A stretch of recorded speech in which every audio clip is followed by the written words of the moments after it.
제가 지금 여기 부곡이라는 동네에 와 있어요. 정확하게 이제 여기 위치는 창녕입니다. 창녕. 이 창녕은 양파로 되게 유명한 곳이죠. 우리 집 바로 근처에 농수산물 시장이 하나 있는데 거기에 양파, 엄청 큰 이만한 양파들이 있잖아요. 막 이런 빨간 주머니 들어있는 거. 그런 것들 오는데 보면 다 창녕에서 오더라고. 하여튼 이 창녕이 양파로 엄청 유명한 산지고, 그리고 여기는 우포늪이라고 람사르 습지가 있어요. 습지. 그걸로 유명하고, 또 따오기의 고장 뭐 이렇게 해서 뭐 내세울 게 별로 없는 동네입니다. 창녕 자체가. 그래서 대부분의 사람들은 농사를 짓고 산다라고 보시면 되는데 1972년 제가 태어나기 5년 전입니다. 이 마을에 겨울이 돼도 빨래를 할 수 있는 냇가가 있다. 따뜻한 물이 나오는 냇가가 있다. 당연히 온천이겠죠.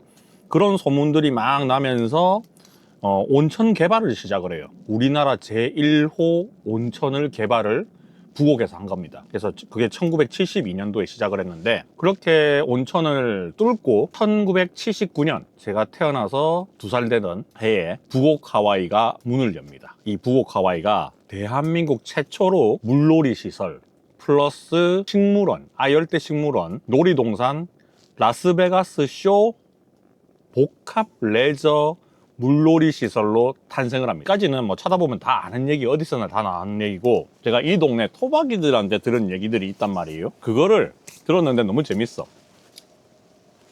자, 부곡 하와이가 오픈을 하고 엄청난 센세이션을 일으킵니다. 근데 이 부곡 하와이가, 그러니까 일본인은 아니고 제일교포인 것 같은데, 그 제일교포 분이 오키나와에 있는 물놀이 시설을 그대로 1대1로 복사를 해서 만든 거예요. 그러니까 창녕 출신이겠죠. 우리 고향에 이런 복합 레저 시설이 들었으면 정말 좋겠다 하고 만든 겁니다. 그래서 한동안 엄청 잘 됐죠. 이게 어느 정도로 잘 됐느냐 하면, 부산, 경남권, 여기는 말할 것도 없고, 전라도, 심지어는 수도권에서도 사람들이 내려오는 곳이었어요. 저도 수학여행 이런 거 부곡 온천 많이 왔었고요. 소풍 뭐 이런 거 부곡 온천 너무 자주 왔었습니다. 어릴 때 엄마 아빠 손잡고 진짜 많이 왔어요. 유치원 때부터 왔고. 그래서 제가 한 5살, 4살 때 기억부터 부곡 온천을 다니기 시작했으니까 매년 여름이면 무조건 오는 곳이라는 곳이었습니다. 지금이야 뭐 부산에 LCT 개발한 데서 그 안에도 물놀이 시설이 있고, 부산하고 가까운 김해 쪽에 롯데에서 또 워터파크 만들고, 뭐 경주에도 있고 곳곳에 이제 워터파크 시설들이 많이 생기니까 이제 부곡 하와이가 이게 노후화가 계속 되잖아요. 노후화가 되면서 이제 점차 이 상권이 죽어가기 시작한 거죠. 근데 대부분 상권이 죽어가는 데는 결정적인 이유가 몇 가지가 있어요. 최근에 울릉도 사건도 그렇고 제주도도 그렇고, 이게 사건이라고 하기엔 좀 그렇지만 사람들이 많이 몰리고 돈이 모이면 그 돈 욕심을 내는 사람들이 당연히 생기게 됩니다. 그래서 이 부곡 하와이도, 이거는 뭐 정확한 피셜은 아닌데 동네 사람들의 얘기를 빌리자면, 네, 이 일본에 계시는 제일교포 이 부곡 하와이를 만든 회장님이 투자를 엄청 많이 했잖아요. 근데 이제 여기 한국에서 그걸 관리하는 뭐 이사라든지 뭐 이런 사람들이 필요할 거지 않습니까? 하여튼 그 중간중간에서 뭔가 삥땅을 되게 많이 헤쳐먹었다. 그때는 카드 결제 이런 거 없고 그냥 다 현금이잖아요. 그러니까 현금을 거의 부대자루에 담아서 은행에 가져갈 만큼 돈을 어마무시하게 벌었다고 합니다. 그리고 여기가 이용요금이 싼 편이 아니었어요. 여기가 문 닫기 전인 2017년 정도만 하더라도 입장료가 거의 3만 원이었거든요. 그러면 어지간한 놀이시설 그 입장료 수준이 되는 거잖아요. 그게 지금으로부터 거의 뭐 한 10년 가까운 부터 그 정도였고, 제 어릴 때도 여기가 꽤나 비쌌습니다. 입장료가 한 10,000원은 안 했던 것 같고, 하여튼 몇천 원 정도 수준, 5,000원인가 했는데, 제가 유치원 때 5,000원 수준이면 어마어마했어요. 새우깡이 한 봉지 200원 하던 시절이었으니까. 라면도 200원 하던 그런 시절이었습니다. 하여튼 사람은 어마무시하게 몰리지, 뭐 시설 좋지, 뭐 한국 사람들이 그 어렵게 살았던 70대를, 60대, 70대를 살아오던 그 힘들게 살았던 사람들이 뭐 맨날 지리산 가고 속리산 가고 이렇게 산에만 다니고 뭐 이런 데만 다녔던 분들이 이 복합 레저 시설을 만났을 때의 그 충격은 말로 못해요. 저도 그 기억이 생생하거든요. 뭐 그때는 제가 어렸으니까 이 시설이 더 커 보였겠지만 어마어마하게 넓고 볼 것들이 진짜 많았어요. 그리고 구내 매점에서 파는 것들도 되게 어릴 때 먹어보지 못했던 뭐 샌드위치라든지 이런 것들을 막 팔았거든요. 그래서 여기 한번 오는 게 거의 꿈이었던 그런 시절도 있었습니다. 그래서 제주도조차도 신혼여행을 못 가던 형편에 보통 속리산, 지리산 이렇게 많이 갔는데 이 부곡 온천이 또 명색이 이름이 하와이지 않습니까? 그래서 이 하와이로 신혼여행을 오는 사람들도 진짜 많았어요. 진짜 하와이로 많이 놀러를 갔습니다. 차 타고 그 다음에 그때는 고속버스, 자가가 별로 없었으니까 고속버스 타고 시내버스, 시외버스죠. 네. 이렇게 여기까지 와서 그때 제 기억으로도 전세버스나 이런 것들이 부곡 하와이 맞은편에 주차장이 있는데 미친 듯이 거의 뭐 무슨 성벽처럼 버스들이 되어져 있었거든요. 그래서 뭐 칠순잔치 뭐 이런 것들도 여기서 하고 그때만 하더라도 A급 가수들 남진, 나훈아, 뭐 전영록 이러신 분들이 다 여기 와서 쇼를 하고 막 그랬단 말이죠. 하여튼 어마어마했습니다. 그때는. 근데 지금은 왜 쇠퇴를 하느냐? 방금 말씀드렸다시피 중간에서 많이 삥땅을 쳤고요. 그리고 그 삥땅한 거에 플러스해서 돈을 벌었으니까 시설 유지 보수를 많이 해야 되잖아요. 근데 이게 유황온천이다 보니까 이 다 쓴 물을 이렇게 뱉어내야 되는 거죠. 근데 거기가 노후화가 좀 빨리 된대요. 좀 삭고 하여튼 그런 게 좀 있어서 빨리빨리 교체를 해줘야 되는데 그런 것들을 이제 돈을 벌었으니까 시설 투자를 계속 해야 되잖아요. 근데 그거를 중간에 착복을 하고 다 삥땅을 치고 심지어는 알바생까지 삥땅을 칠 정도였다고 하니까 어느 정도로 삥땅을 많이 쳤는 줄 알겠죠. 그래서 이제 돈이 없으니까 이걸 만드신 회장님한테 계속 돈을 받은 거죠. 돈 달라 했는데 이게 나중에 뻥 터진 겁니다. 그래서 이 회장님이 열받아가지고 돈을 지원하는 걸 중단을 해버린 거죠. 그래서 뭐 이 삥땅 친 것들이 뭐 다시 개과천선해가지고 돈을 개원했겠습니까? 전혀 그럴 일 없죠. 여전히 삥땅은 계속 되는 거고 그래서 점차 시설이 쇠퇴를 하고 그리고 주변에 이제 뭐 부산 근교, 부산이 대도시니까 근교에 있는 물놀이 시설들이 이제 대규모들이 많이 생겨나기 시작하고 또 이제 해외여행도 나갈 수 있고 제주도 여행을 충분히 갈 수 있는 그런 상황이 되다 보니까 이 부곡이라는 시골 동네가 부곡 하와이로 잘 먹고 잘 살았어요. 주변에 부곡 하와이뿐만 아니라 호텔, 모텔, 여관들 진짜 많았어요. 제 어릴 적 기억에. 제 친구네가 여기서 모텔을 했었거든요. 하여튼 어마어마하게 돈을 쓸어 담았습니다. 그 당시만 하더라도. 부곡 하와이 안에도 호텔이 있었어요. 근데 그 호텔은 진짜 거의 뭐 한 5성급 정도 수준이었으니까 그때는. 실제로 5성급은 아니에요. 예약이 맨날 풀방이다 보니까 주변에 있는 숙박업소까지 다 장사가 잘 되는 거고. 그리고 여기는 땅을 파면 뭐 수안보 온천이나 이런 것처럼 원탕에서 물을 모아서 배급하는 시스템이 아니라 땅 파면 그냥 바로 온천수가 솟아나오는, 그것도 78도 끓여서 쓰는 게 아니고요, 식혀서 써야 되는 수준의 그 온천이 나오는, 유황 온천이 나오는 동네거든요. 하니까 땅 파가지고 온천 나오면 그냥 거기다가 다 모텔 짓고 호텔 짓고 이렇게 했었어요. 근데 지금은 제가 둘러보니까 문 닫은 데도 엄청 많고 뭐 그 중에서 살아남은 데는 계속 온천은 나오니까 유지보수 해가지고 키즈 호텔 이런 걸로 바꾸고 안에 뭐 놀이시설 넣고 뭐 이런 데들 있죠. 그렇게 이제 가족탕 형태로 다 바뀌었어요. 그래서 최근에 유튜버들 그리고 인스타그램 하시는 분들이 이 부곡을 와가지고 좀 컨텐츠 올리고 하니까 다시 이제 핫해져서 제2의 부흥기를 노리고 있는데, 이게 앞으로 쭉 잘 될지 안 될지는 사실 알 수는 없는데 저는 좀 아리까리해요. 여기서 이제 장사를 하시는 분들이 그 당시부터 부곡 하와이 전성기 때부터 장사를 해오신 분들이잖아요. 그러니까 올드 하신 분들이죠. 이분들이 들어오는 돈은 챙길 줄 아는데 시설에 대한 유지 보수는 잘 안 하는 느낌이었어요. 제가 그거를 이번 캠핑 와서 2번 동안 이제 사우나를 갔었잖아요, 온천을. 그거 가면서 느꼈습니다. 약간 규모는 동네 목욕탕 정도 수준 탕 2개 있고요, 찬물탕 2개 있고, 뭐 요새 유행하는 바데풀 이런 거 없어요. 그리고 뭐 사우나 몇 개 있고 그냥 작아요. 그냥 우리 동네에 가면 동네 헬스클럽하고 같이 하는 목욕탕들 있잖아요, 그 정도 크기입니다. 좀 낡았어. 연식이 보여요. 천장에도 뭔가 이게 판넬이 좀 떨어진 데도 있고 수도꼭지도 좀 낡아가지고 물줄기가 지 맘대로 막 나오고, 그 다음에 화장실도 조금 이제 냄새도 나고, 이거를 조금만 더 시설 투자를 해서 싹 바꿔버리면 진짜 좋을 것 같은데, 물론 가격이 8,000원 밖에 안 하니까 가성비라는 측면에서 보면 괜찮은데, 이 가성비라는 거는 자주 내가 이 돈을 썼을 때 가성비가 중요한 거지, 어쩌다가 한번 쓰는 돈에는 가성비가 그렇게 중요하지 않다고 저는 생각하거든요. 근데 이 동네 사람이다, 근데 내가 목욕을 자주 간다 그러면 뭐 싼 게 중요하죠. 뭐 시설이야 뭐 맨날 가는 데인데 물만 좋으면 되지, 이런 느낌인데, 외지에서 여기로 관광을 오시는 분들한테는 어쩌다가 오는 거잖아요.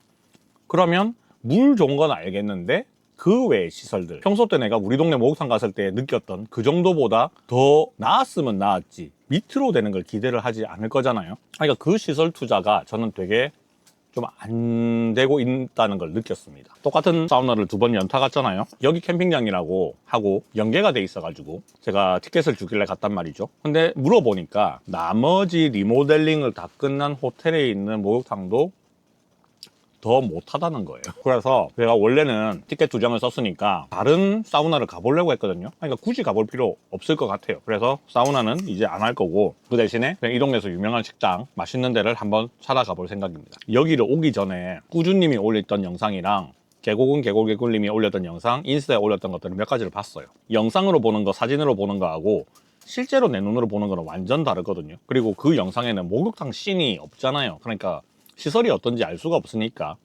제가 호텔에 가서 숙박을 한 건 아닌데 객실은 되게 깨끗하대요. 그리고 안에 가족탕들 다 있고 하니까 그거는 인스타에 올라온 사진들이 맞는 거고, 이 대중탕이 있죠, 큰 원탕들이 있는 거, 그런 데는 영상에 안 나오잖아요.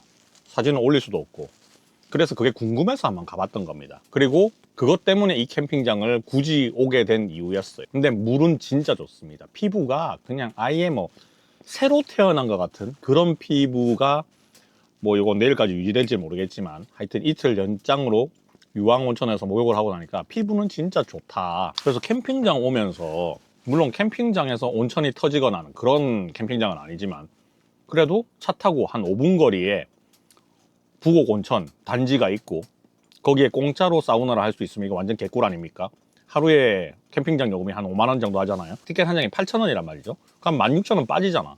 그러면 캠핑을 얼마에 한 겁니까? 34,000원에 한 거잖아. 완전 개꿀이지. 1박 2일만 해도 됩니다. 저처럼 3박 4일 할 필요 없어요. 뭐 3박 4일 한다고 해서 티켓 더 주는 것도 아니고. 어찌되었든 이 부곡 허브 농원 캠핑장의 매력은, 이 캠핑장의 조경이나 시설도 굉장히 좋지만 지금은 아무래도 겨울이다 보니까 딱히 꽃이나 허브들이 없어서 볼만한 건 없었는데, 꽃 피는 계절에 와서 이 자연도 즐기면서 편백나무 숲도 한 바퀴 돌아보고 사우나까지 때린다, 끝내주는 거죠. 자, 이게 첫 번째 이야기였고요. 뭐 재밌었는지 없었는지 모르겠는데 핵심은 그거예요.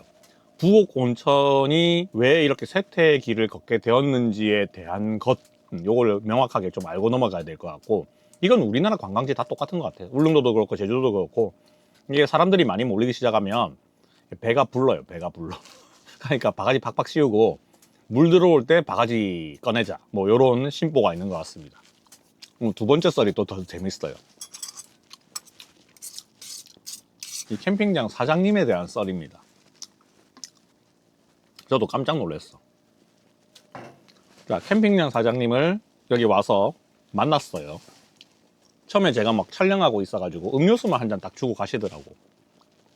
그래갖고 다음에 이제 차 한 잔 마시면서 이야기를 나누게 됐는데, 어디서 많이 본 사람입니다. 어디서 봤더라 기억이 가물가물한데, 이 사장님이, 여러분들 그거 아세요? 대한민국 비공식 천만 영화 정우가 나왔던 바람 아시죠? 그 바람. 이 바람이 부산을 배경으로 찍은 어떻게 보면 성장 드라마 같은 그런 영화인데, 저 이 영화 진짜 좋아하거든요. 그래서 한 10번 가까이 봤어요, 저도. 그리고 여기서 더 웃긴 거는, 웃긴 건 아니고 더 신기한 거는, 그 좀 짧은 씬이기는 한데 동생하고 그거는 아닌 것 같고. 제 주변에 연예인이 한 명도 없어요. 어디 가서 뭐 이렇게 좀 나도 한마디 거들고 싶을 때 내 친구 중에 바람에 나온 배우 있다, 뭐 이런 식으로 저도 뭐 말을 하고 다녔는데, 뭐 친한 건 아니에요. 그 친구가 나를 또 모를 수도 있어. 동신국민학교의 동창이었다는 거. 근데 이 얘기를 왜 꺼냈냐면 이 캠핑장 사장님이 그 바람 영화에 출연을 했어. 연극, 뮤지컬, 그다음에 영화, 드라마 이런 거에 출연을 많이 하셨더라고. 필모그래피가 한 10편 넘는다고 하시더라고요. 물론 모르시는 분들도 있어요. 뭐 이렇게 주연, 조연급이 아니기 때문에. 그래서 그 사장님의 이때까지 그 배우 생활기에 대한 얘기를 쭉 들었는데 뭐 바람에 출연했다 하면 제가 별로 그냥 아 그러세요 하고 끝났겠지만 또 바람에 내 동창이 출연했잖아. 그러니까 뭔가 이 약간 내적 친밀감이 생기는 거예요. 뭐 결과론적인 얘기지만 참 오길 잘했다. 다음번에 또 와야지. 약간 그런 뭔가 시설이 너무 좋아서 풍경이 너무 좋아서 다시 한번 찾는 그런 캠핑장이 아니라 뭔가 내하고 인연으로 연결이 되어 있는 연결고리가 있잖아요. 그래서 한 번 더 오고 싶다는 생각이 들었습니다. 근데 이제 그 사장님이 얘기해 줬던 그 바람 오디션, 그 다음에 그 학교라는 드라마 있어요. 또 나올 뻔 했대. 근데 그거 딱 나올 뻔 했는데 군대 끌려가가지고 못 나왔어요. 하여튼 이런 이야기를 듣는데 뭐 한 2시간이 그냥 훌쩍 가더라고. 진짜 재밌었어요. 혹시나 다음에 여러분들 바람이라는 영화를 보셨다면 사장님한테 한번 물어보세요. 혹시 영화배우 뭐 이렇게 물어보시면 됩니다. 이런 내가 아는 얘기. 그러니까 상대방만 알고 내한테 얘기를 해주면 그냥 고개만 끄덕끄덕 하는데 내가 아는 얘기들을 하잖아요. 그러니까 대화가 되잖아. 그러니까 되게 재밌어요. 그래서 제가 지금 좀 기분이 좋아서 텐션이 좀 올라가 있는 상태입니다. 바람이라는 영화가 부산에서 찍었고 부산 소재고 부산이 이야기고 그 정우라는 남자 주인공의 어린 시절의 그 자기의 실제 이야기로 영화를 만들었거든요. 근데 거기 나오는 배경이 제가 어릴 때 다 놀던 동네예요. 뭐 진시장, 남포동, 광복동 뭐 요런 데 쫙 나오잖아요. 그 부산에서 3대 꼴통으로 되게 유명한 송도상고 야간, 송상나이트라고 불렀어요. 그 다음에 광성공고라고 있어. 광성공고 나이트. 그 다음에 또 하나가 어디 있더라? 하여튼 3대 꼴통이 있는데 하여튼 그 꼴통 다니는 애들 하여튼 뭐 그랬던가? 제 기억엔 그래요. 하여튼 되게 재밌게 봤던 나의 그 청년 시절 때 봤던 드라마인데 그게 또 2가 제작된다는 얘기가 슬슬 돌고 있어서 내가 이거는 무조건 1000만을 만들어 버리겠다 하는 생각으로 영화가 개봉하면 내가 한 10번은 봐야지 극장 가서 그 생각하고 있습니다. 그래서 물어봤거든요. 그런 이제 연극, 영화, 뮤지컬 이런 쪽으로도 앞으로 이제 계속 활동을 할 계획이 있느냐 물어보니까 뭐 이제는 이제 더 이상 없고 어디서 출연 제의가 오면 갈 건 있는데 뭐 굳이 내가 오디션을 보진 않겠다 그렇게 말씀하셨고 지금 이제 부모님하고 같이 이 허브 농원을 꾸려 나가면서 이제 여기도 어떻게 보면 부곡 하와이하고 비슷하거든요. 그 흥했던 시절을 거치고 이제 쭉 내려갔다가 다시 캠핑장을 오픈을 하면서 뭔가 으쌰으쌰 힘을 얻어서 펜션도 계속 운영을 하고 있으니까 그 펜션 다시 부흥시키고 그다음 안에 음식점도 있고 찻집도 있고 그리고 여기에 엄청 사이즈가 좀 있는 불가마 찜질방이 있어요. 지금 운영 안 하거든요. 거기까지 리모델링을 싹 해서 부엌 하와이와 함께 제2의 부흥기를 맞이하겠다라는 큰 포부를 가지고 있더라고요. 잘 되기를 바랍니다. 또 파파스 캠핑을 보시는 분들 중에서 경남권에 뭐 경북까지도 상관없겠죠. 오실 수 있는 분이 있으면 겨울에는 약간 좀 스산하니까 봄 되면 꼭 한번 오세요. 여기가 벚꽃이 기가 막힙니다. 장난 아니에요. 벚꽃 캠핑은 무조건 여기 부곡 허브 농원에서 한번 즐겨보세요. 자, 여기까지가 제가 아까 낮 동안 제 텐트를 비우고 사장님네 가가지고 커피 한잔 먹으면서 재밌게 들었던 이야기고요. 숙박객 때 사장으로 만나는 게 아니라 뭔가 이렇게 손님과도 정을 쌓고 싶은 그런 느낌이 되게 많이 느껴져서 저는 좀 되게 날씨는 춥지만 푸근한 캠핑을 즐기고 있다고 생각이 들어요. 자, 별로 재미없었던지는 모르겠지만 부엌 하와이의 역사 그리고 이 허브 농원 캠핑장을 운영하는 사장님의 숨겨진 비하인드 스토리에 대한 저의 썰을 밥 먹으면서 한번 풀어봤습니다. 자, 여기까지 하고 마무리할게요. 안녕.